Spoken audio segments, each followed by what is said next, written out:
Test 1 2, test 1 2.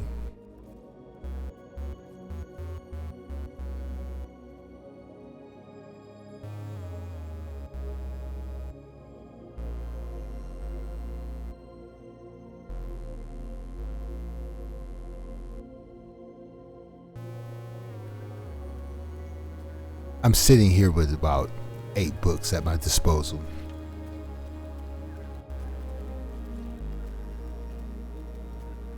And it's some various black topics and black situations. And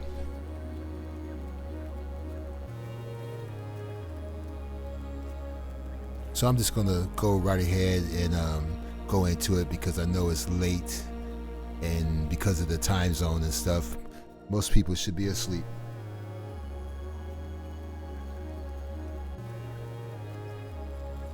And what I'm gonna do is I'm gonna read some excerpts from these books, and I'm gonna give the title afterwards.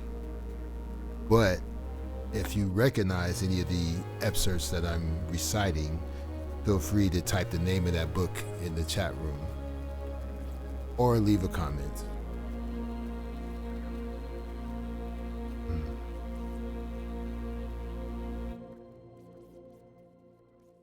When she saw the pad, she flipped.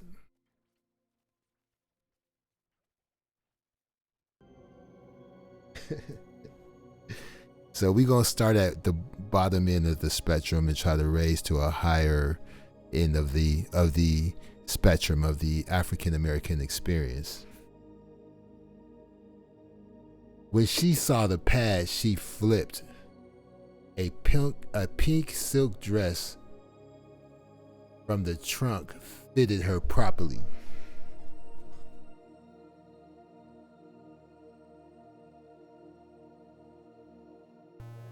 After a bath and a shampoo, she was again the gorgeous Chris I've met at the Haven.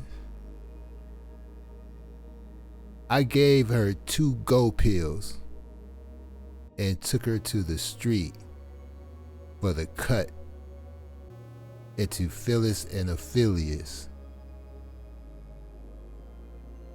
It was midnight when I curved in the block where they were walking. They were walking together across the street. They looked over at the Seville or the LaSalle. I blinked my headlights. They crossed the street and came towards me. The runt stuck her head out through the car window. On Chris' side, Ophelia was stooping down, pinning Chris. I said, "Both of you, get in." They got into the back seat. In the rearview mirror, I saw them looking at each other, then at the back of the head of Chris, or looking at the back of Chris' head. See, I'm hearing the playback is throwing me off. I said, "Phyllis, Ophelius, meet Christine. She's gonna work the streets with you. She's tired of giving up 50% of her scratch. She wants daddy to have all she makes. I pulled her out of the whorehouse. What the hell? The whole family should be together anyway. Phyllis, I told Christine 100 times how great you are on the streets. She's hip, all the rollers and all the angles. I want you to take her under your wing out here for a week."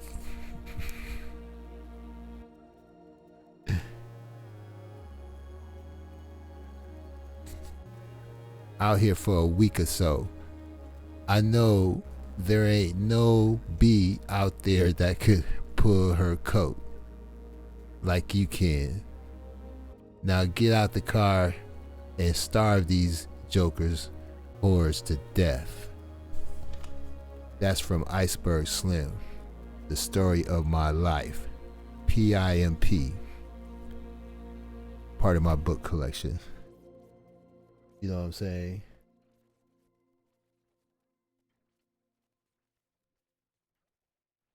I even have another book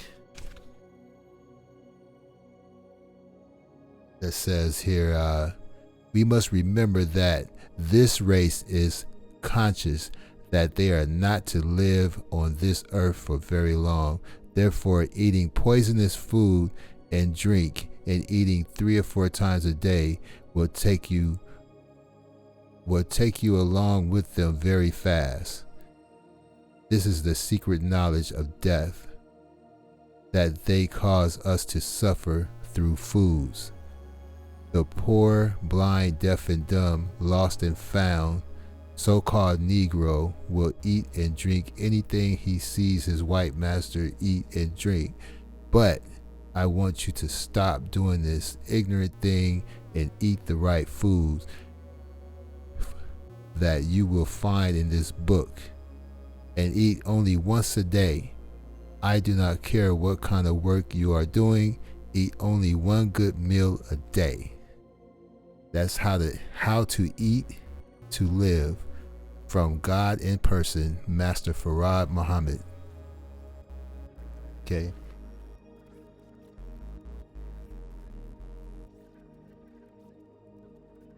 Moving on down the line.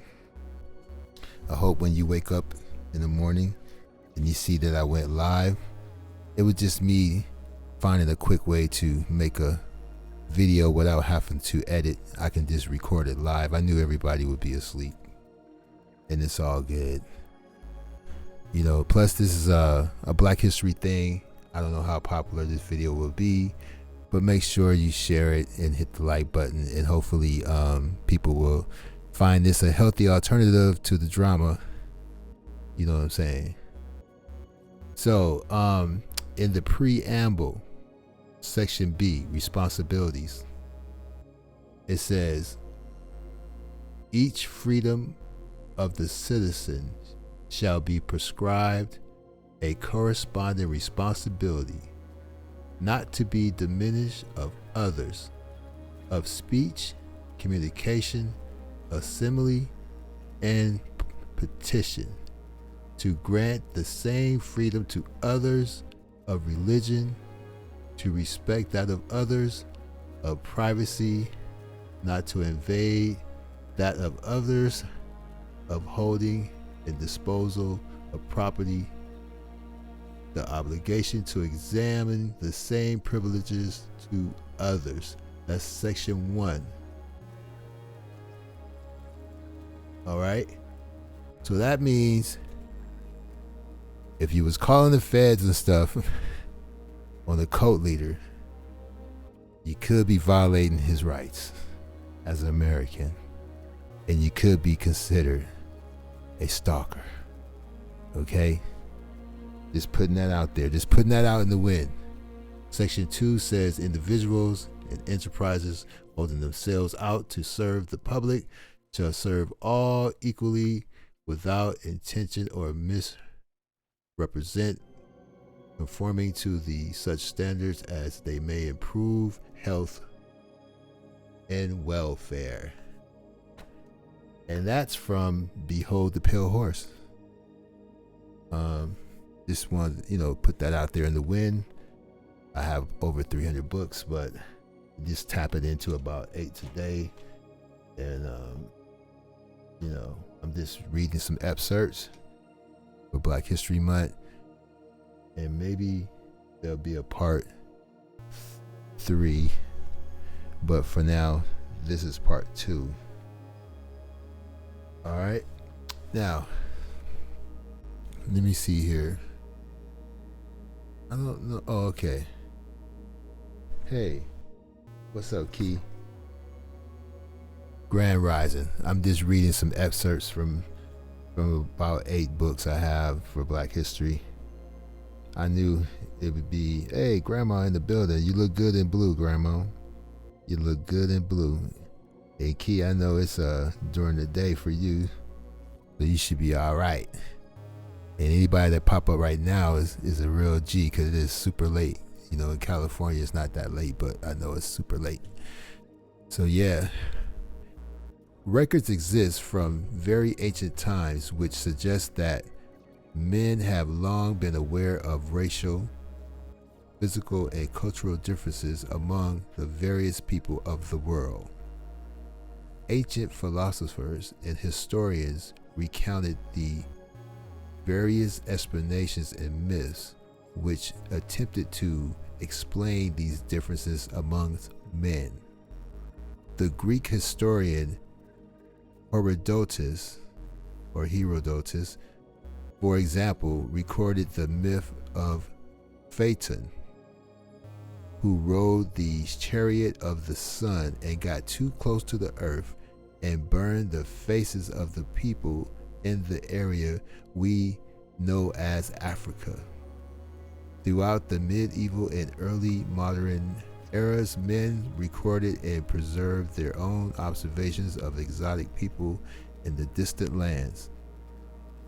The travels of Marco Polo, Prester John, and innumerable adventurous sea captains fed the imaginations and the desires for wealth, fame, and many 15th and 16th century Western Europeans. During the age of European Enlightenment, however, several researchers began to apply the new scientific method to their observation of the classification of mankind. In the early 18th century, Linnaeus and John Friedrich Blumenbach divided mankind into 4, then 5 varieties of races: Ethiopian, American, Mongolian, Malay, and Caucasian. Then in 1853, the Count Joseph de Gobineau began publishing his multi-volume essay on inequality of the human races. So this is where all the, this kind of justified racism right here, in which he concluded that the white race was innately superior to the darker ones, and that the so-called Aryans should be considered the summit of civilization. And that's also where I guess Hitler got his justification too. But the classic early American statement on the innate inferiority of blacks and Native Americans in both mind and body to whites was made by Thomas Jefferson in his notes in Virginia. Jefferson entertained a few doubts about this innate mental inferiority of blacks. So Jefferson thought this was amusing and interesting, but he felt like you need far more research for this to be taken seriously, and he wasn't going for it. All right. And without going any further or boring you with this stuff, I just wanted to read an excerpt, and that's from Black Psychology. It has over 700 pages. It was edited by Reginald L. Jones, and it was a long list of black psychologists that contributed to this book, and this is the 3rd edition.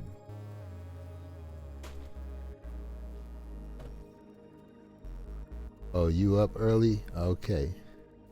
Well, I hope I don't bore you to death. But I'm just, I just got to reading. So far, I read. Don't want to lose my page. I read from Iceberg Slim.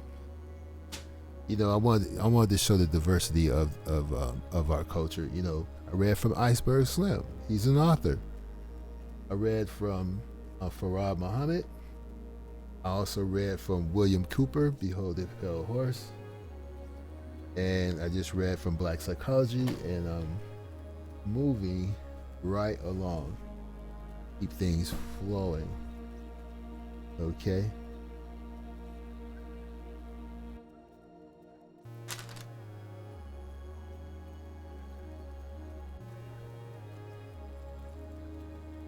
So, I don't really have this sequence, but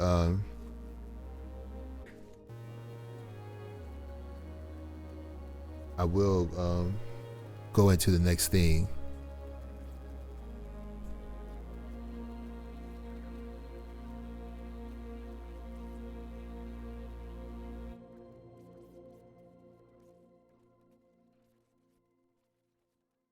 Let's see. Although the other media apparently featuring although other media apparently fearing libel charges refused to repeat Handler's allegation that Clay was a black Muslim.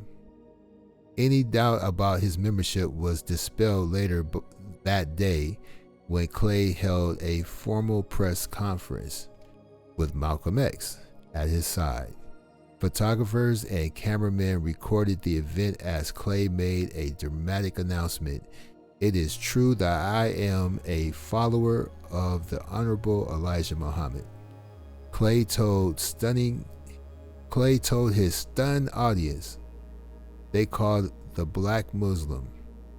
The 22-year-old boxing champion said, but this is a press word. It's not a legitimate name. Islam is a religion, and there are 750 million people all over the world that believe in it, and I am one of them.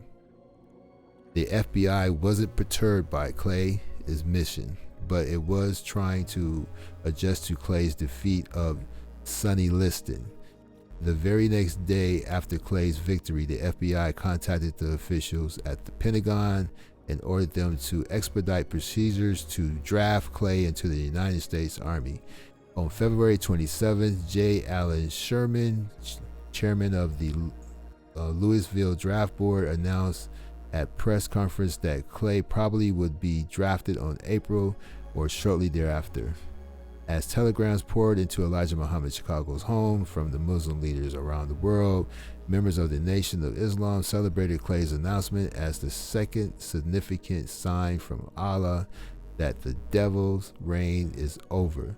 On February 26th, the first night of the annual Savers Day convention, Elijah Muhammad informed the euphoric crowd of thousands gathered in Chicago that he had asked Clay to accept the name Muhammad Ali. The messenger asked Clay's brother Rudolph to accept the name Raham Ali, which he did immediately. He reminded black Muslims that Muhammad Ali was a special name in Islam and that in 1932 he had been given the name by Master Wallace Farad Muhammad. Okay. And if you want to read more of that, you have to look into the Judas Factor, the plot to kill Malcolm X. And that book is pretty deep. Yes, and yes, Key Muhammad Ali. So now we're gonna head over into some darker stuff. Okay, we're gonna talk about the death ships. Okay. Matter of fact, let's change the mode a little bit because I still got the standby screen on. And let me cut the standby screen off. And there we go. New or old slave ships were designed to maximize the number of human cargo. A slave ship capacity would range from 120 to 1,000 captives or more. The average capacity was about 400 captives, whether it was Dutch, North American, British, Spanish, Portuguese, French, or a French slave ship. We will never know the true numbers because it was normal for the captain to pack more captives than the ship was registered for. He would work the books so that the personal slave booty would make it to the scramble or auction block. Be they 5 or 50 extra captives. In addition, there was a semi-secret sale at ports before the slaves recorded the destination. Typically, down in the hold of the deck were laid out such that between 1 foot and 3 feet allowed for height, no more than 2 feet for width, and less than for front to back space. So we had to lie down because there was only about 2 to 4 feet of space between the floor and the next level. So basically what they're saying is there was less room than a person had in a coffin for the slaves between each other. Okay. We had to squat with knees and legs squeezed together and arms folded together, or sit with another person wedged between our open legs for 8 to 14 hours a day every day for the week or months that it took to cross the Atlantic. The alternative was to lie flat on our backs for hours or days on wooden deck boards that were splintered and filthy with blood, human waste, and parasitic bugs, flies, and vomit. We were shoulder to shoulder, chained to each other and chained to the floor or the ship's hull. All right. And some of our ancestors could not stand being in such confined quarters and went crazy, screaming, scratching, punching, kicking, throwing up. They were whipped, kicked, and punched by the crew, their chains rubbing raw, their skin exposing blood, bone, and around the ankles and the wrists, and they were embraced, soothed, and held down by their comrades. If that didn't work, they were taken up to the deck and whipped into silence or death. And over the centuries, the thousands of days at sea, hundreds and thousands of ancestors would jump overboard rather than continue to suffer the death ride of the Middle Passage. The European slavers would try to stop this escape route by hanging heavy nets on the side of the ship to catch leaping Africans. But many would find ways to get through the net. Some would start chewing the 2-inch thick hemp, thereby loosening the fibers enough to use their weight to rip through the netting. Others would try to spread the net wide enough to get their heads through, then force the rest of their body through into the shark-filled ocean. Still, others would hide a splinter from the barrel or a piece of glass and would start cutting the net before they were dragged up into the net.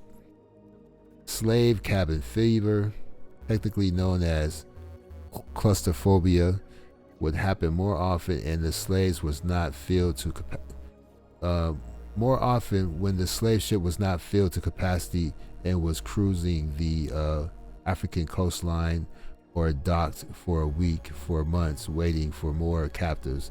By the 1600s, every slave ship captain knew better than to allow his captives on deck as long as Africa was in sight. Okay. Indeed, the strongest survive. Loose ends have a song, "Only the Strong Survive." And yes, because of that ordeal, the strong did survive, the mentally and physically strong, as well as because of the salt water and stuff, we developed a weakness to high blood pressure because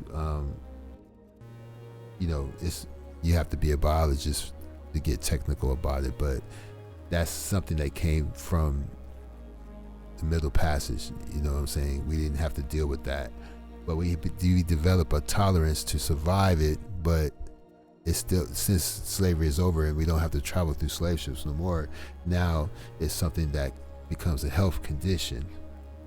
But the sharks changed their migrating path because of the slave ships, and to this day those sharks still follow that path even though there's no more slave ships.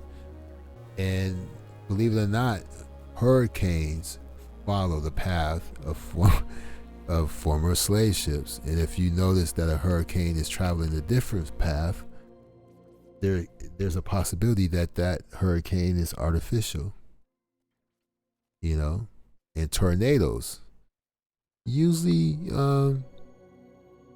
don't happen where we live, but we like to live around other people and in mixed communities, so we do get caught up in tornadoes. But for the most part, Tornado Alley or Tornado Row is not our street. So some believe that tornadoes and hurricanes are the spirits of former slaves, but you know, that's hasn't been scientifically proven. Yeah, God bless in the building. Get to see you. And I'm just reading excerpts from several books I have stacked around me for Black History Month. Earlier I covered Iceberg Slim, Behold the Pale Horse, and The Judas Factor, and Black Psychology. And in my hand right now, I just finished an excerpt from The Black Holocaust, The Black Holocaust for Beginners by S.E. Anderson. And I'm moving on to the next thing here. And I want to switch up the mode. I think we heard this music and stuff for a minute.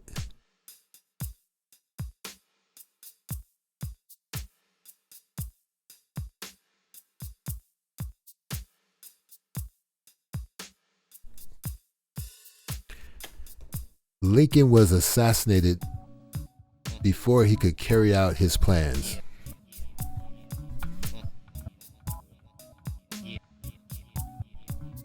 Although Andrew Johnson promised to follow through, watch what happened.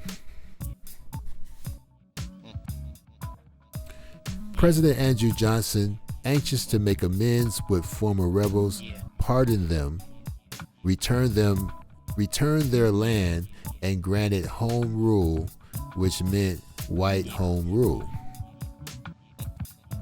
Fearing economic and political gains by blacks, a revised edition of Black Codes was designed.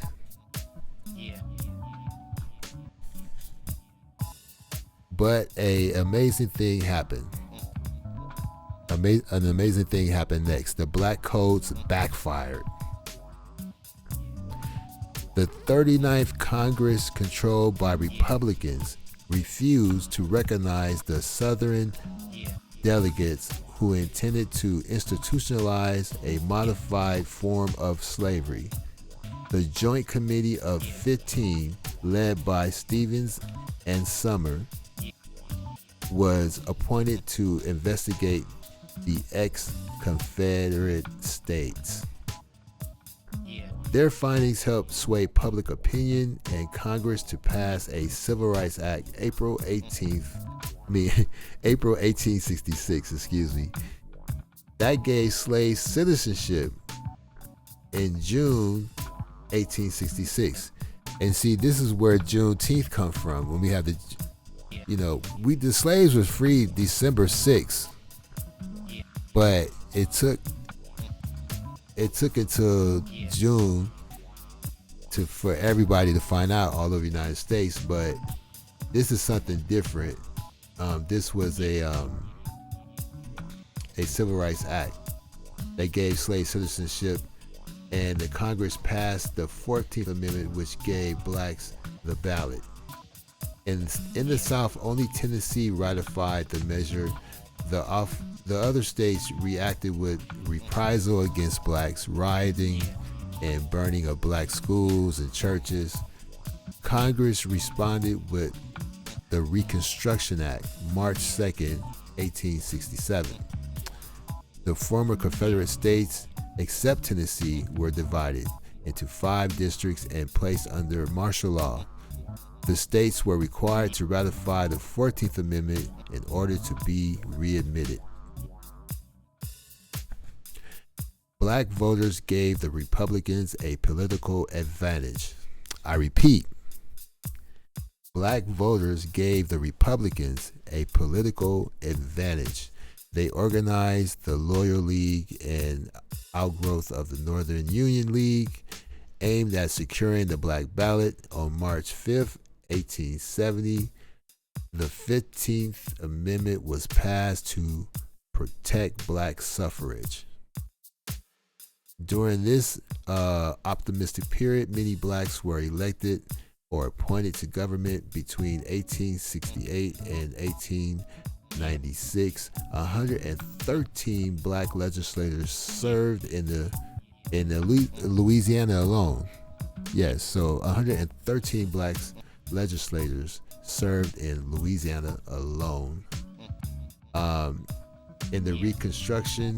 In the reconstructed South Carolina legislature, 50 members were black and 13 whites, and most were former slaves who learned to read and write while in office. Now, the powers of the black vote was evident in 1868 presidential elections. 450,000 blacks voted for Grant.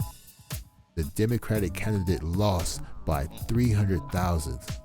Blacks gave Grant the decisive edge. Under President Ulysses S. Grant administration, Reconstruction flourished. New England school teachers moved south and opened schools for black children with government funding.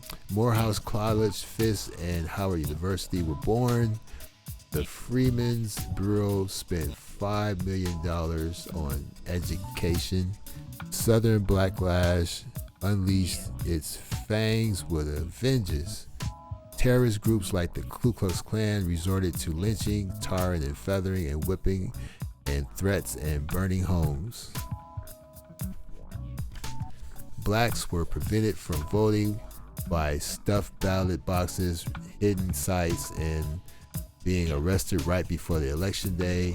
Disenfranchisement was ultimately accomplished in 1898 through the grandfather clause, poll tax, and by the administration of literacy tests and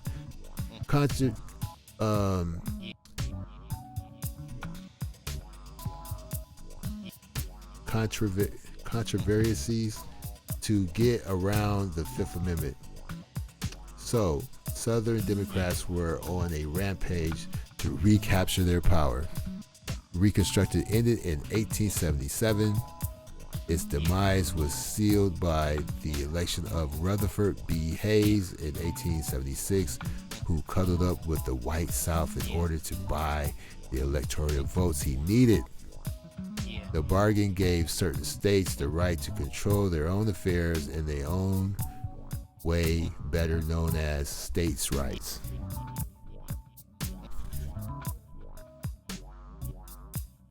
Good morning, Wild Seed. Welcome. And make sure you catch the playback, Wild Seed. Glad to have you. Thaddeus Stevens died in 1868, and at his request was buried in a Negro cemetery where all God's children are equal.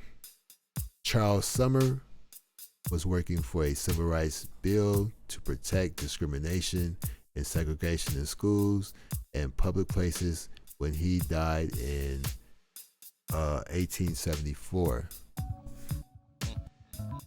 With states' rights came Jim Crow laws or racial discrimination. In 1883, Sumner's Civil Rights Act of 1875 was declared unconstitutional by the Supreme Court. The final downhill slide came in 1896 in the Plessy versus Ferguson decision. Homer Plessy challenged a Louisiana railroad, forcing him to sit in a separate but equal car, charging that it was a violation of his constitutional rights. Justice John Marshall Harlan spoke on Plessy's behalf.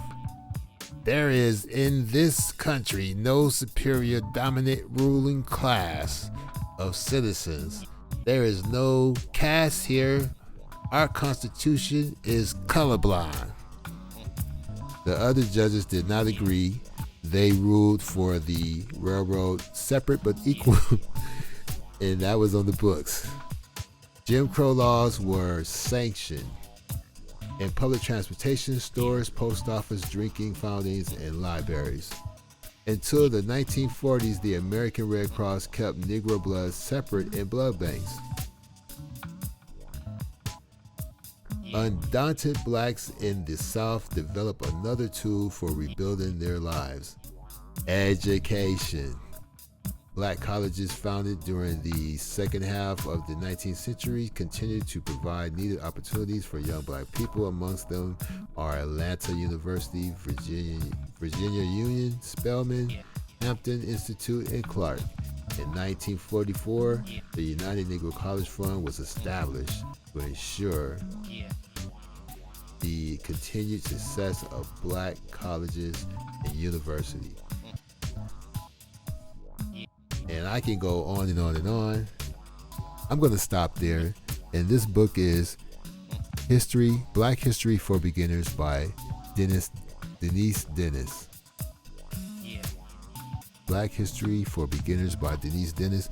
And I don't know if you caught my other live, but I said that a black lady invented the GIF, but I don't know if people knew what I was talking about. I'm talking about the GIF file format, just like you have JPEG or you have a DOC, a doc, or it's just a file acronym, GIF. A black lady invented the GIF, and that's, all them cool little GIF memes and stuff. You can accredit that to a sister. Guess who in the building? Hello. Grand Rise. I'm just touching on some books that I have stacked in front of me. I done went through about 6 or 7 books already. I kind of want to read a little bit more through this Black History for Beginners book here. Booker T. Washington founded Tuskegee Institute in Alabama in 1881. He believes that the most practical training for Negroes was vocational. This philosophy made him popular amongst philanthropists. At the 1895 Atlanta Expo, he compared blacks-whites relationships to fingers. He said, "We can be separate as the fingers, yet one as the hand." And that's pretty deep. He was endorsing Jim Crow.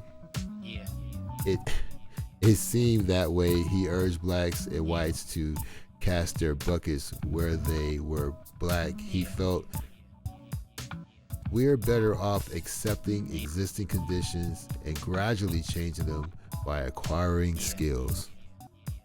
W.E. Du Bois disagreed with Washington's approach to education.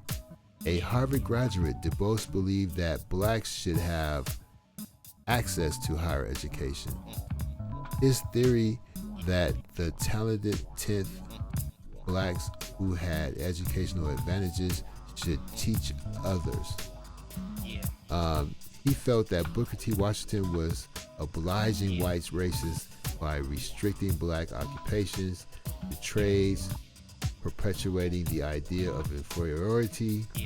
Where Washington accommodated, Du Bois refused to accommodate. So where Washington accommodated, Du Bois refused to accommodate.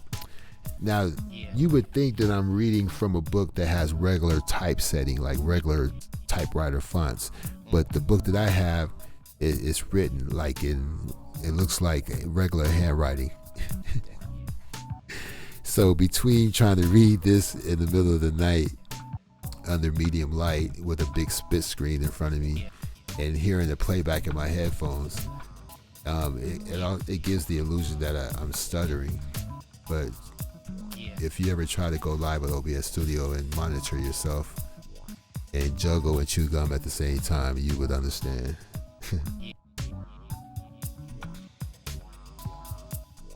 The migration. There were no official Jim Crow laws in the North, but blacks were still the last hired and the first fired.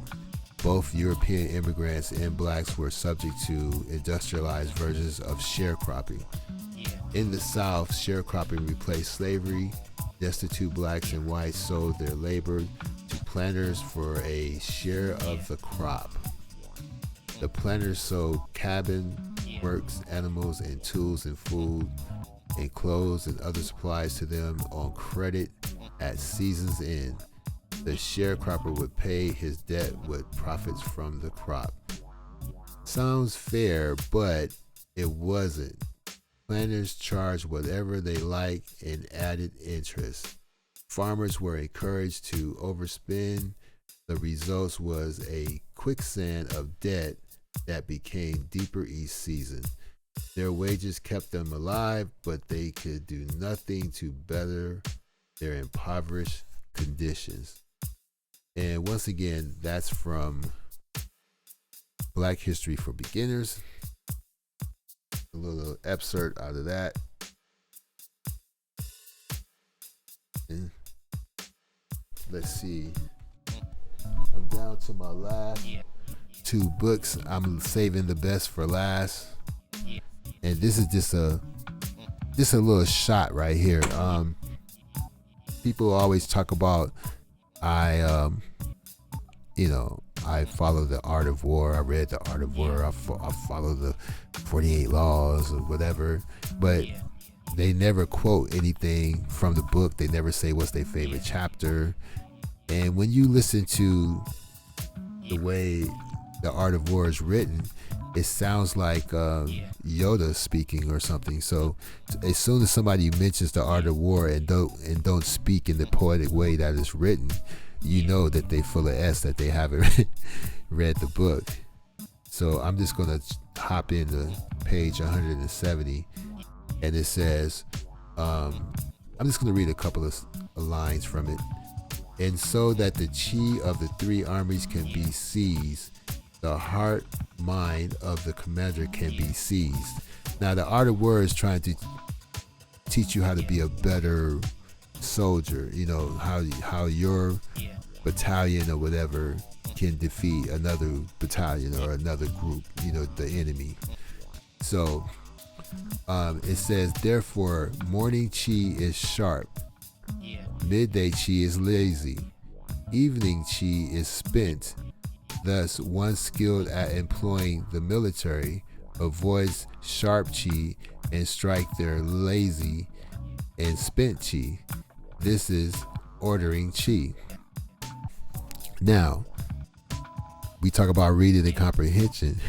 Just imagine trying to comprehend foreign philosophy. Now, I've read the Tao and other Chinese philosophies. There's they got these little tiny books that you can keep, and this is 3,000 old philosophy.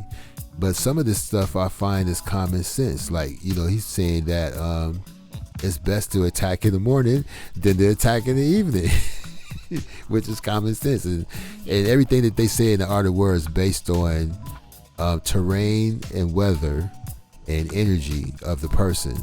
Do you see what I'm saying? So anyway, chi is the breath, the life force, the day, the season, the enemy chi, all are cycles. The general does not seek to overcome these, not regulate them, but know their nature. Let me repeat that. The general does not seek to overcome these, nor regulate them, but to know their nature. Thus, he can seize the opportunity they offer. This is ordering chi. Use the order to await chaos. Use stillness to await clamor. This is ordering the heart mind. The Chinese character for ordering has the basic sense of regulating or arranging, as well as connotation of ruling. You order the heart mind by remaining in the stillness and order that are already present at the center of all chaos and clamor. Use the near to await the far. Use ease to await labor. Use fullness to await hunger. This is ordering strength. It is not necessary to exercise your strength. Instead, rest in your sufficiency. So when you hear these little gangsters, little thugs be arguing with you on the internet, talking about, well, I followed the art of war. I read that and I use that to my benefit. So I know you can't fuck with me because, Now, could you imagine them understanding those phrases and those statements? I just read, just a few sentences on page 170 and 171. All right. A lot is left to an interpretation, but it's also quite clear at the same time. So, yeah, that's from the Art of War. And look, half these cats, when they say that they understand the art of war or whatever, they can't even tell you the name of the author. When people tell you they follow Kama Sutra, they can't tell you the name of the author. They can't even tell you how many chapters in the book. They can't even tell you which chapter specifically speaks about sex. If there's only one chapter out of 7 that speaks about sex, how can you call Kama Sutra a sex book? If Kama Sutra comes from ancient Sanskrits that was condensed from 150,000 down to 150 and then condensed down to 7 chapters, how can Kama Sutra have pornographic sexual images and photos or silhouettes when Sanskrits have no images? So that means that somebody else came in and contaminated the book of Kama Sutra. And it did happen. A European, considered an Asianologist, just like an Egyptologist, he had a thing for pornography, and pornography was illegal in England. So he added the pictures to Kama Sutra. Kama Sutra does not have pictures. All right. And in the book, in chapter 2, they only talk about maybe 16 positions. And it's the only chapter that they speak on sex. It's a handbook, a guide to life. It's deeply outdated because it talks about all kind of perverted things that men should not do today. It's very racist. It's borderline pedophilic. And anybody that brags about Kama Sutra and promotes it and don't know what they're talking about is really making themselves look like a fool. Kama Sutra don't got nothing to do with Chris Brown and people doing weird sexual positions. All right, just letting you know.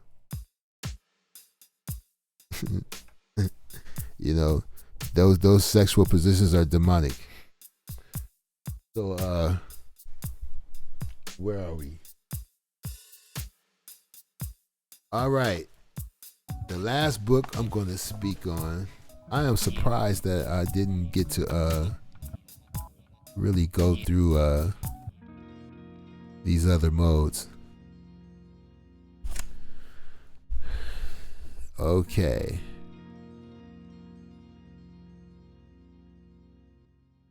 Here we go. A life-size portrait of Jan, Jan, Ernest Matzeliger. Okay. A major inventor during the Industrial Revolution in the United States, looked down on gatherings at the North Congressional Church in Lynn, Massachusetts, where he was once a member.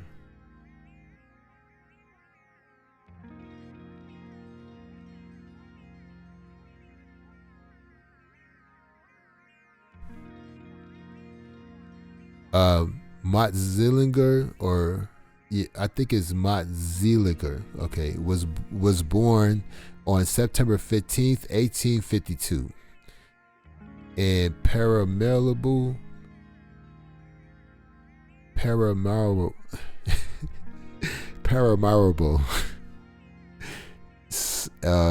Suriname.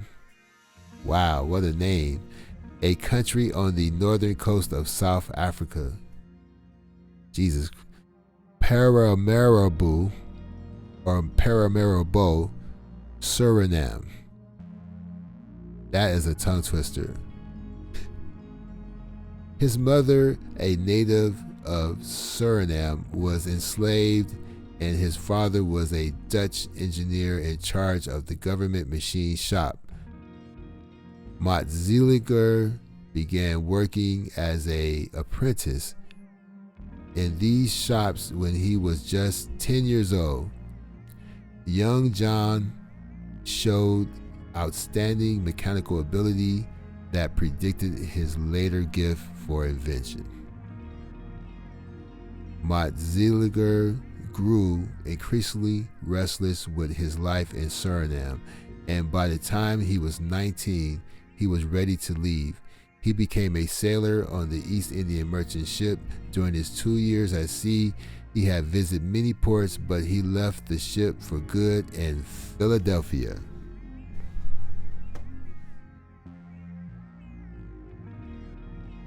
What's happening, Debt Free? Welcome. This is the grand finale book excerpt out of the 8 or 9 books I read from today, starting with Iceberg Slim. The next couple of years, he took odd jobs, in which was an apprentice shoemaker. In 1876, John left Philadelphia and went to Boston, where he stayed for about a year. He then moved to Lynn, Massachusetts, a town that was known for its shoe industry, and he began working for Harney Brothers, a shoe manufacturer. His job was to operate a shoe sole sewing machine and to clean the factory floor. This was not the exciting life he had imagined that he would live, but it was a beginning. Mott Zillinger had little formal education and was not fluent in English, but he wanted to make a good life for himself.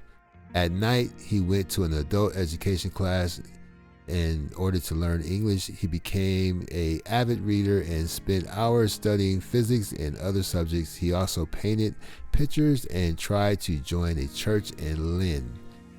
The Episcopal, Unitarian, and Catholic Church turned him away. They did not admit blacks. Only members of the Northern Congregational Church would accept him. Mott Zillinger never forgot this. Workfield, I'm tired of pronouncing his last name, but I must give him his respect. Mott Zillinger days and occupied his lively mind. He filled his days and occupied his lively mind. He noticed that lasting the job connected the shoe upper to the sole. He noticed that the job of connecting the shoe upper to the sole had to be done by hand, and that it seriously limited the number of shoes produced in a day. At best, a worker could last no more than 50 pairs a day.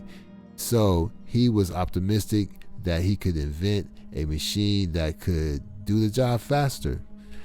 The object is to perform by machinery in a more expeditious manner the operation which had been heretofore performed by hand, he wrote later. Without any encouragement, he watched the laster at work. At night, using the scraps, he tried to duplicate their motions. Maybe he thought he could find a better way of doing their job. Surely a machine would do more efficient. So, he must have seemed like a dreamer to anyone who knew about this. He probably knew that the other inventors were trying to devise a shoe lasting machine too.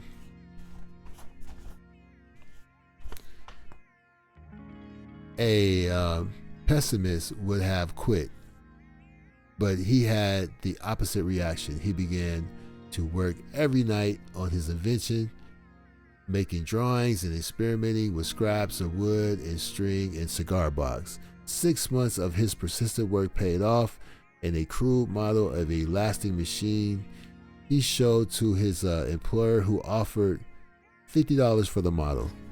Can you believe that? $50, which was a lot of money during those times, but at the same time, wait for the punchline. He offered $50 for the model. He refused the money. There would be a much bigger reward ahead of his invention work. Through several more years of sleepless nights and rising expenses, he kept experimenting.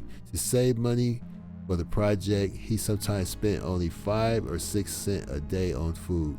Finally, he accepted an offer from 2 businessmen, Melville's S. Nichols and Charles H.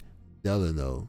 In exchange for a 2/3 interest in the invention, they gave him money he needed to finish the project. On March 20th, 1883, John claimed the reward for his determination and ingenuity, and his U.S. patent number was 274207 for the first perfected shoe lasting machine. I never heard the word lasting, so that's what threw me off when I was reading it. I'm like, what the hell is lasting? What's up, Sean in the building? Make sure you catch the beginning, Sean. I read some excerpts from Iceberg Slim and other books. I just ran through about 8 books real quick. Sean in the building, y'all. A major invention makes the big difference. Jan or Juan Matzeliger machine was awesome. This one machine cut the cost of producing shoes in half. By 1890, American shoe manufacturers increased their earnings from $220 million to more than $442 million. Okay. This was a towering tribute to Matzeliger's genius. What others saw as an impossible dream, he had achieved. By 1889, the machine was in great demand worldwide and increased by 10 times the daily output of one worker.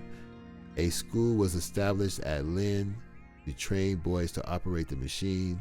More than 200 youths were graduated each year, sent throughout the country and the world to teach others how to use the machine. So the brother invented this machine to connect the sole to the shoe more efficient and faster. He streamlined it. Came all the way from Africa. And that story came out of Black Stars, African American inventors. And it's by Jim Haskins. What's up, Tender Catering? Welcome in the building. I was reading excerpts out of different books that was at my disposal. I had a stack of books, and I had to briefly read through them because, I didn't want to be caught off guard and act like I was reading them for the first time, you know what I'm saying?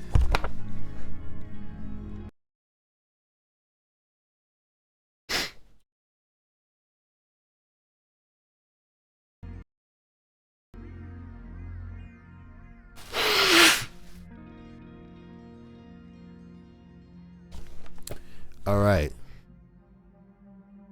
Excuse my allergies.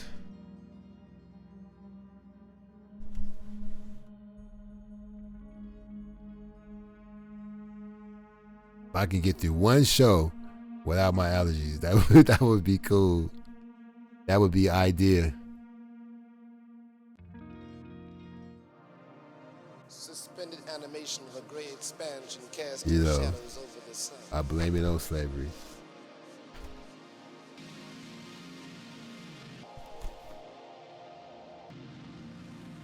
So that was our Black History moment. I hope you enjoyed it. It's 4:02 a.m. where I am, and I still have to go to work in the morning.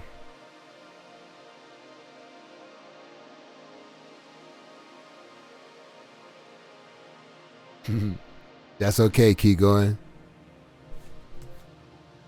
Well, look,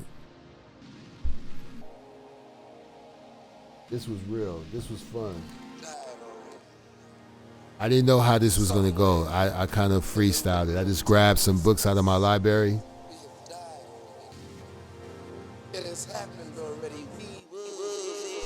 Yeah, I just went over to this stack, went over to that stack. And I wanted to do this again. You know, since it's February, I think this shouldn't be the last time I do something like this.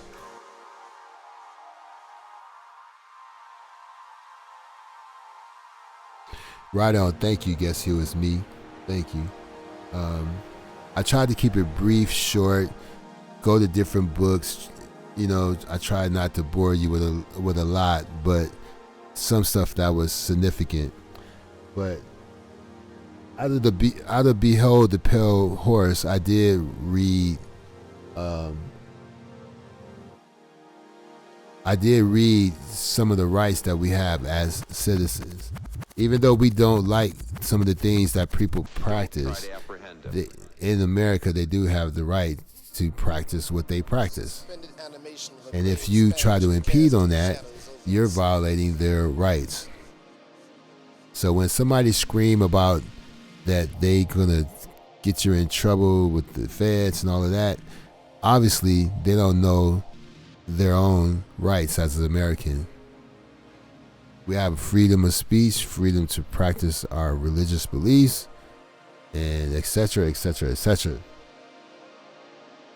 And as long as you're an adult and you know what you're getting into, you make an adult decision, you participate in things, that's on you.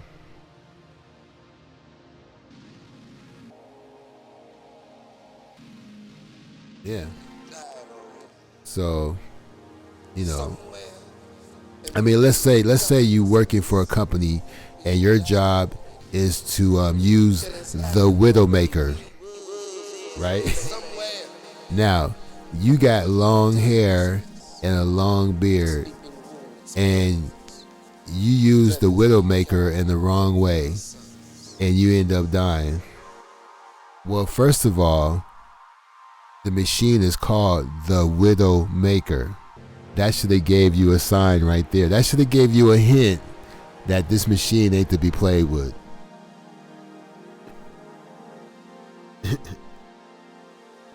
And there is a machine called the Widowmaker. Look it up. So when you get on the World Wide Web and act a fool and make statements that people don't agree with, well, you best believe that things can happen to you. And the only thing you can do is get your grown butt off the internet while you ahead of the game.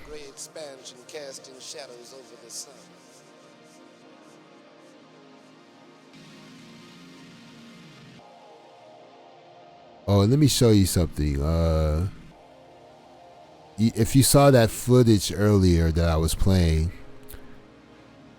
this is what I use to shoot my films. That's an iPhone right there, and then it's the iPad at the bottom where I can use as a monitor. Also, I can use it as a secondary recording device, and that's a 3-axis gimbal that is all connected to. Now, I built the bottom half of that rig. It doesn't come like that. It doesn't have an iPad holder or anything like that. I modified the bottom of this device. So I'll be filming some film shorts, some little short films and stuff, and sharing it on this channel in the future. And when you see it, that's what I'll be using right there. So you can imagine what I'm using. But if I didn't tell nobody I was using the phone, I don't think they would know this really.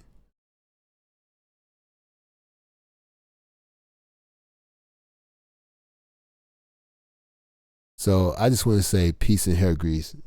And thanks for hanging out with your boy early in the morning. And if you came in the middle or the end, please catch the beginning. I think you'll find it quite interesting. Thanks, brother Sean24. I really appreciate that. All right.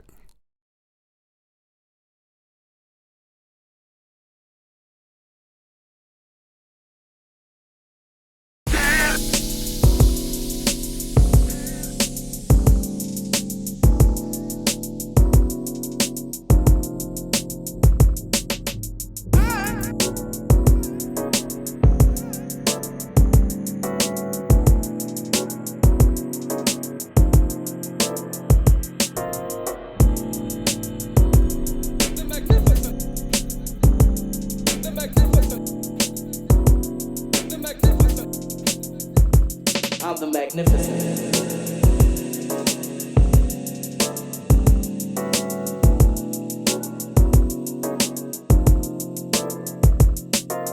Tell them what your name is.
Yo, man, I don't think they heard you. Why don't you tell them what your name is?